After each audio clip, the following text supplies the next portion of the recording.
Ole'Pops here.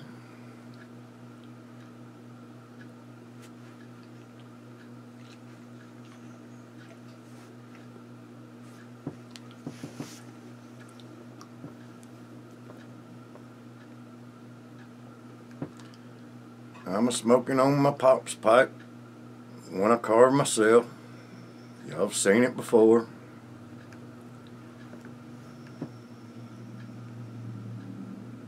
And today I'm trying something different.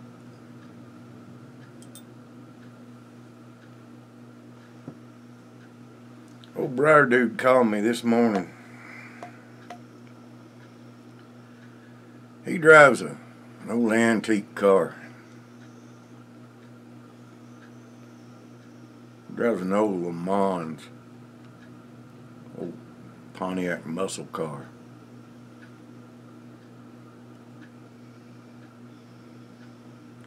For some reason it wouldn't start on him this morning. He called me.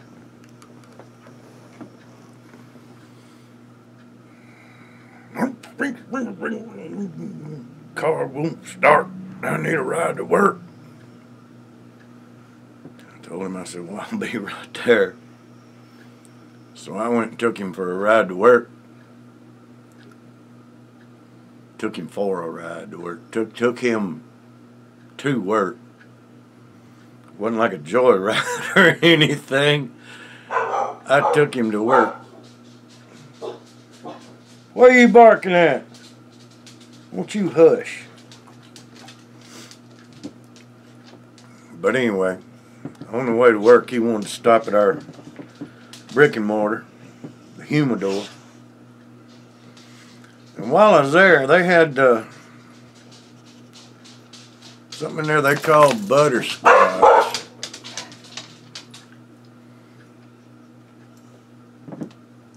I figured it came down to a choice. I'd take the scotch.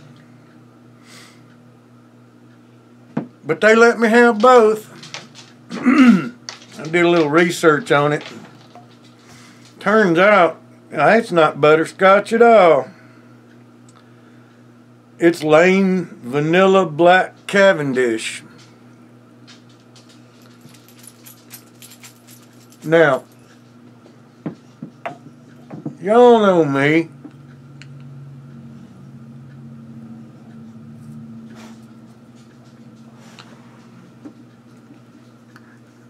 I'm a Sutliff man. I like their vanilla custard, and I like their black Kathy.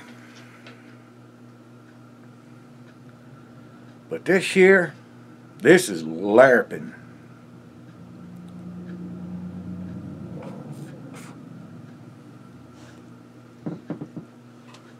Start to say I got me a gurgle. I had me a gurgle. Not anymore. Well, thank you, Hagen. That took care of my lighting problem.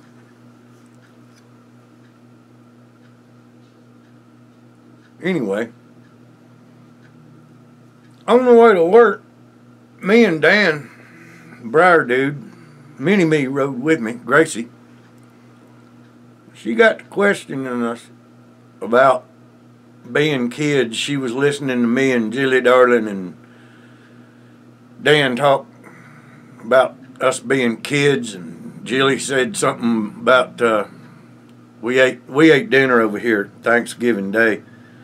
It was just me and Jilly Darling and Dan and Gracie, just the four of us. We cooked up some pretty good food, and we ate Thanksgiving over here. My son is in Australia. My middle daughter is living in Virginia with her two boys. They called. Justin sent us a text from Australia.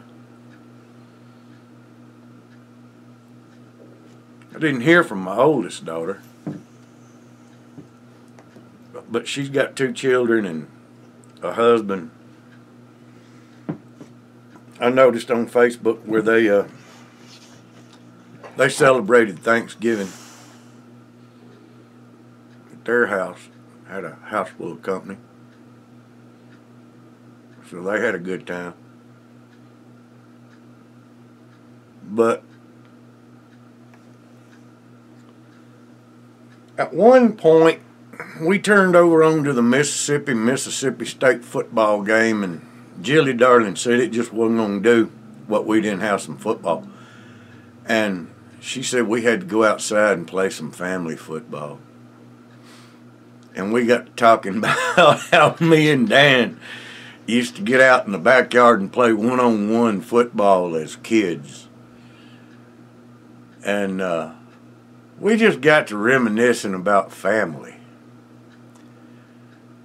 And talking about me and Dan growing up together. There wasn't but about a year and 2 or 3 months between him and me growing up.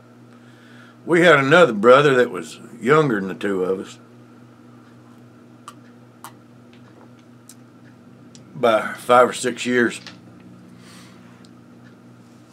But Dan and I were close enough to where we could have been twins and should have been twins, I guess. But there wasn't but, like I said, a year and 2 or 3 months between us.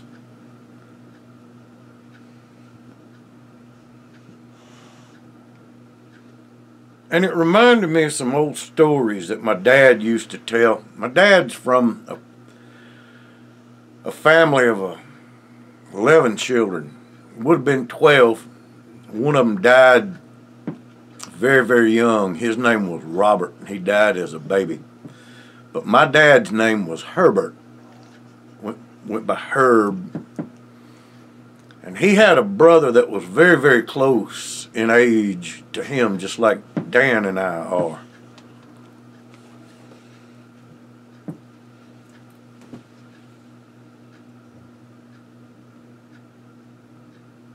Let me interrupt right now by saying Dan is the Briar Dude. Y'all go sub him. The Briar Dude. All one word. Briar Dude. Y'all go sub him. And also S.M. Piper. Y'all go sub that young feller. He's got a pretty good little channel. He sent me a backy bomb the other day that was excellent. And I got something I'm going to send back to him as well. But y'all go sub that young feller too.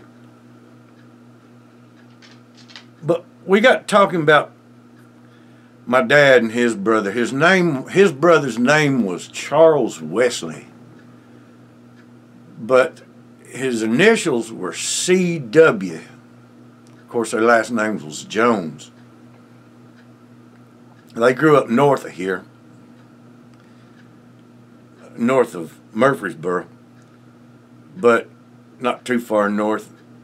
They grew up in Lebanon, just about 30 minutes from here.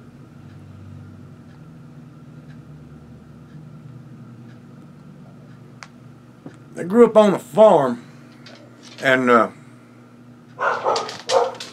my dad tells stories about all of them children when they was coming up. But he tells stories about him and C.W. And of course, you know that with initials like C.W., it had to be shortened to Dub by us kids coming up. So all the kids, all of his nieces and nephews called him Uncle Dub. But he owned a IGA food store. And the man had the pinkest skin I ever known of any person in the world. I mean, all the people I ever met in my life, that man's skin just glowed pink. It looked like a highlighter marker. Pink, just pink, like a pink crayon.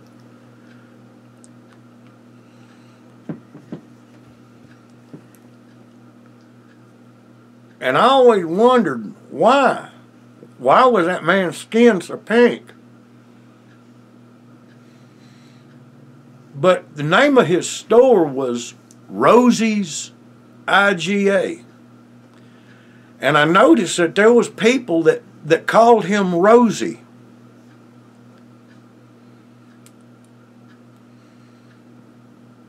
and they was older people. Older than we was as kids. All us kids called him Dub. Of course, it was because his initials was CW. It's just shortened to Dub. But I asked my dad one day about Rosie, and he said, "Oh, I never told you why they call him Rosie." And I said, "No, is that a nickname or something?" He said, "Yeah, he's had that nickname as long as I can remember." He said, "Yeah, me and old Dub." He said, "Rosie." He said, "Everybody called him Rosie coming up as kids, ever since, as long as I can remember, ever since high school anyway." He said, "Did I ever tell you we had a pig named Hermina?" And I said, "No." He said, "Yeah, we had a pig named Hermina. It was a three-legged pig."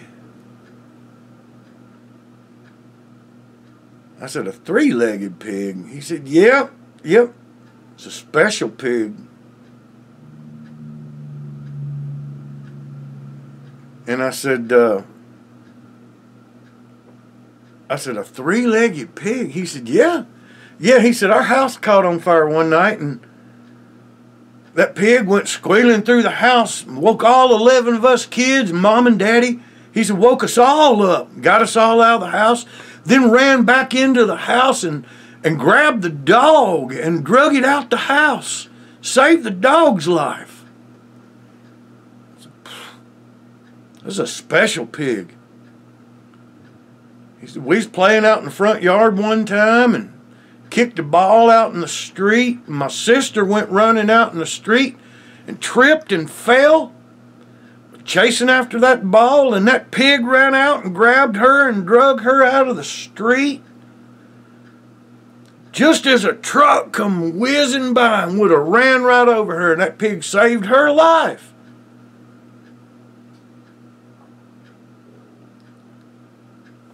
I said, "Wow."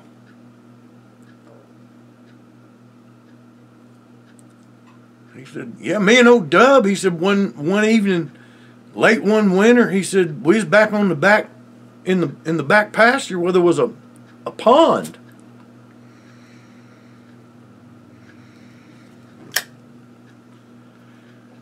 He said, we was skating around on that pond. He said, back then we didn't have any skates, but we was skating on the soles of our boots, skating around on that pond. He said, and the ice cracked. He said, and I fell in. He said, of course, he said, old Rosie, he said he made it to the edge of the bank. He said, but sure enough, Hermina jumped in that ice cold water and drugged me out. He said, and the pig saved my life.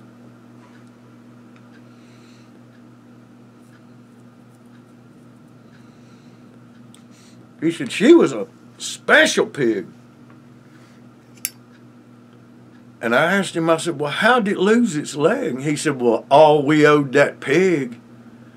He said, it did so much for us. He said, a pig that special. He said, you can't eat that whole thing at once. And I just died laughing. And I asked him, I said, Dad, I said, but how did he get that nickname?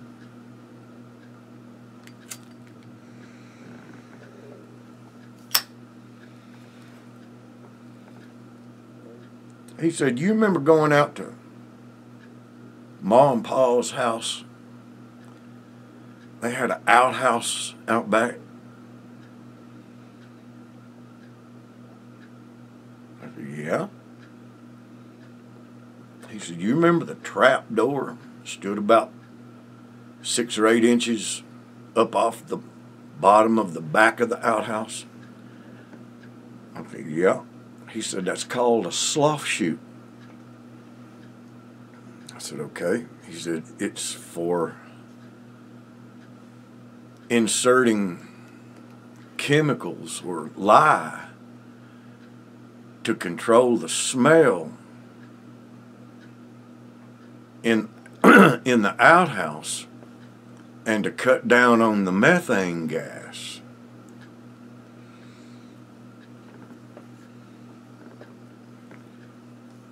he said, well, one day, he said, we were out burning branches in the yard, burning bush, just stuff that was in the yard, cleaning up the yard. He said, we had a big pile of brush burning. And he said, Dub was in the outhouse.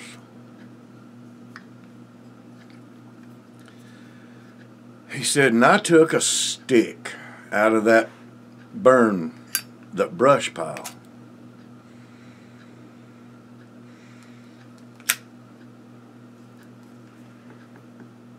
And went over and opened up the sloth chute door.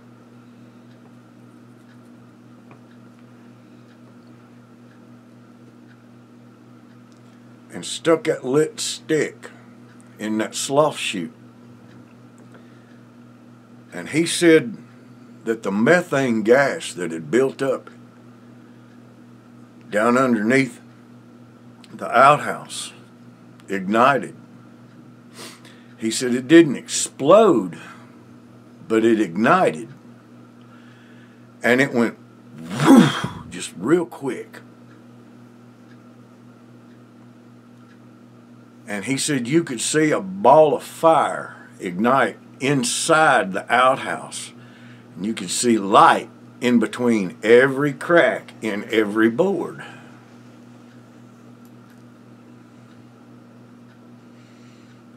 He said you heard Dub, "Ah!" Next thing you know, here he come. Britches down, running out of that outhouse.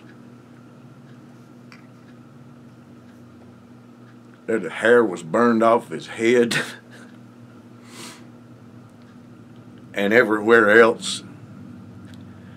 And his skin was just as pink as if he'd been laying out in the sun all day long. He said, and it never went away. It stayed pink from then on.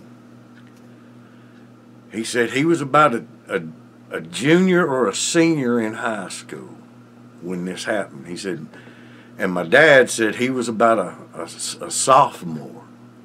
There was like a year or two, same between me and Dan. And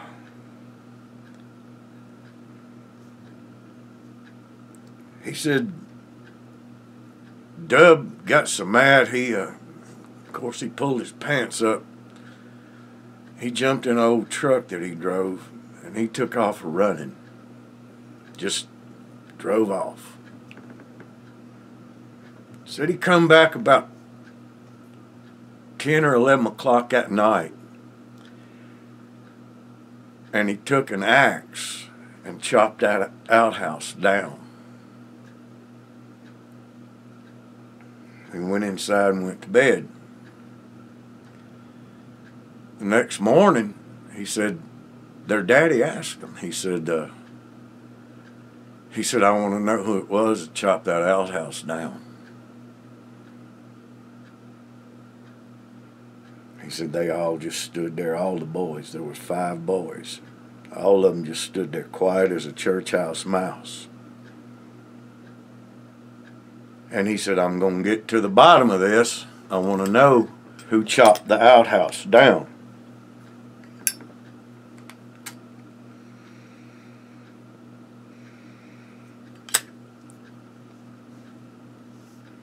Finally,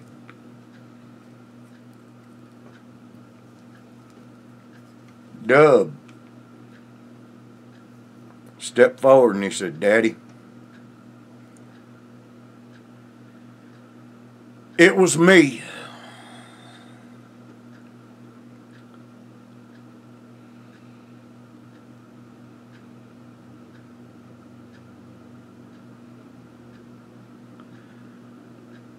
Said Pa looked at him and said, all right, CW. He started taking his belt off.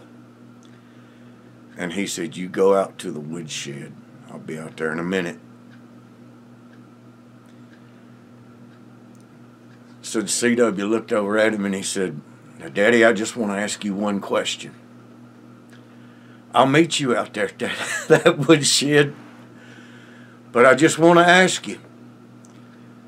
Learned in school that George Washington admitted to chopping down that cherry tree. And his daddy didn't whoop him because he told the truth. Said Paul looked at him and said, that might be true, Dub. But I don't believe George Washington's daddy was in that cherry tree when he chopped it down. I'm on Pops.